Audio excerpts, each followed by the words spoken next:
এই সরকার অভ্যুত্থানের সরকার হয়েও আওয়ামী লীগ এবং এই ফ্যাসিবাদের প্রশ্নেও একটা জোরালো অবস্থানটা নিতে পারে নাই। বিএনপি বলেন, জামায়াত বলেন, এনসিপি বলেন, এই তিন দলই কিন্তু এখন সরকার নিরপেক্ষতা নিয়ে প্রশ্ন তুলছে। আগামীতে যারা আপকামিং পাওয়ার পার্টি, তাদের কাছ থেকে সিট নিয়ে সমঝোতা করে কোনো দলকে এমপি বানানোর জন্য, মন্ত্রী বানানোর জন্য দায়িত্বটা সরকার নিয়ে নিয়েছে।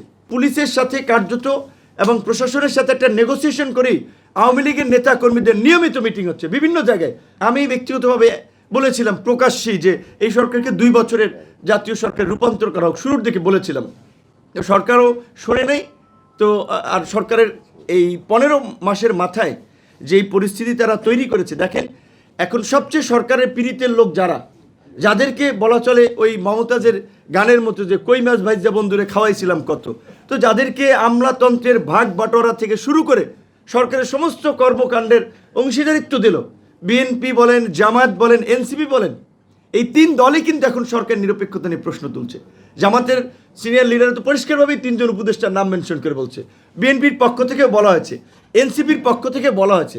তো এই 3টা দল সরকারের একেবারে বলা চলে কিচেন ক্যাবিনেটের পার্ট যারা, তারা যদি সরকারের নিরপেক্ষতা নিয়ে প্রশ্ন তুলে, তো আমরা তো তোলাটা তো অস্বাভাবিক নয়।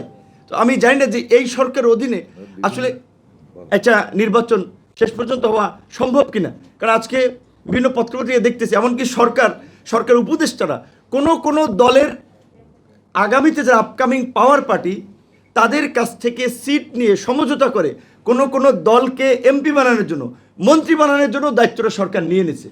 তাহলে এই সরকারের উপরে আস্থা রেখে আসলে আমরা একটা ফেয়ার নির্বাচনের প্রত্যাশা করতে পারি কিনা আমি বুঝতেছি না। এখন আমরা যদি কারোর সাথে রাজনৈতিক জোট করি সেটা একটা ভিন্ন বিষয়, কিন্তু সরকারের আচরণটা তো নিরপেক্ষ হওয়া দরকার।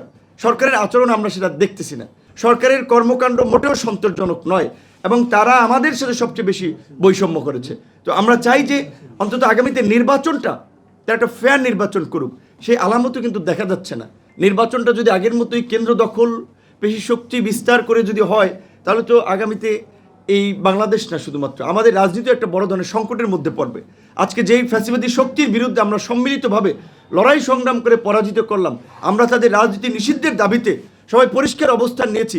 সেখানে দেখেছি এই লড়াই সংগ্রামে আমাদের সবচেয়ে বড় একটা অংশীদার রাজনৈতিক দল বিএনপি কিন্তু পরিষ্কারভাবে সেটা অবস্থান নেয় নাই। আওয়ামী লীগ নিষিদ্ধের প্রশ্নে নেয় নাই।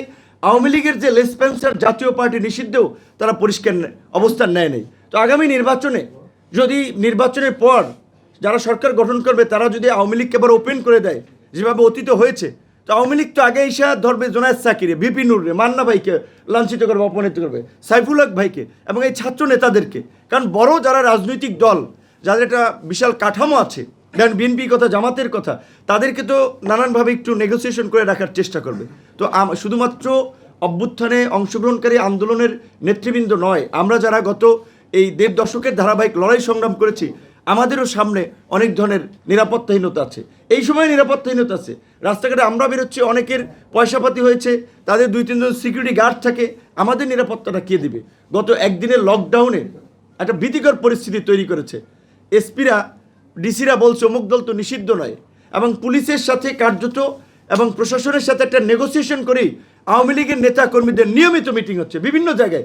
জেলা পর্যায়ে মিটিং হচ্ছে, উপজেলা পর্যায়ে মিটিং হচ্ছে। তারা আলাপ আলোচনা করছে যে আগামী নির্বাচনে তারা কি ভূমিকা নেবে, কাকে সমর্থন করবে। এই সরকার অভ্যুত্থানের সরকার হয়েও আওয়ামী লীগ এবং এই ফ্যাসিবাদের প্রশ্নেও একটা জোরালো অবস্থানটা নিতে পারে নাই।